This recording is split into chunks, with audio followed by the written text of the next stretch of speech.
ওয়ার্ডের মধ্যে আগের নিয়মই face to back back to face যেটা দেখার ওই অনুযায়ী স্টিচিং, খালি এক্সট্রা এক সেট সুতা অ্যাড হইব ফেস ব্যাক ওয়ার্ডের, ফেস ব্যাক ওয়ার্ডের। এখন ওয়ার্ডিং দুই রকমের, ওয়ার্ক ওয়ার্ডিং আর হচ্ছে ওয়েভ ওয়ার্ডিং। ওয়ার্পে যদি ওয়ার্ডিং বলে তাহলে আমরা ওয়ার্পের সুতার মধ্যে ওয়ার্ডের অ্যাড করব, ফেস ব্যাক ওয়ার্ডের, ফেস ব্যাক। আর যদি ওয়েভ বলে তাহলে ফেস ব্যাক ওয়ার্ডের, এভাবে ওয়েভের সুতার মধ্যে ওয়ার্ডের অ্যাড করব।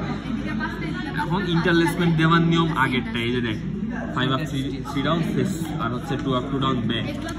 এটা কি 8 by 8 এর রিপিট, এটা কি 4 by 4 এর রিপিট। এটাতে আমি এই স্ট্রাকচারের মধ্যে বসানোর জন্য কি 4 by 4 নিয়ে বাকি একটু খালি রাখবো না, এটা 8 by 8 নিব, নেওয়ার পরে হচ্ছে স্ট্রাকচারে দিব। এই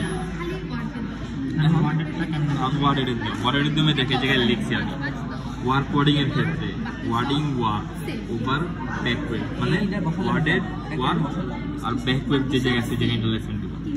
wording work back wave same, সব জায়গায় সেম।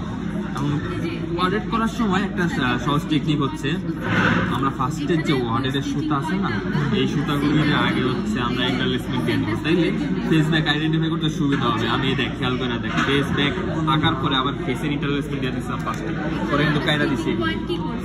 তো পরে ভাবলাম যে না, আগে যদি আমি ওয়ার্ডের সুতাগুলার ইন্টারলেসমেন্ট আগে অ্যাড করি তাহলে আমার এই বোর্ড হইতেছে না, এই বোর্ড অ্যাভয়েড করা যায়।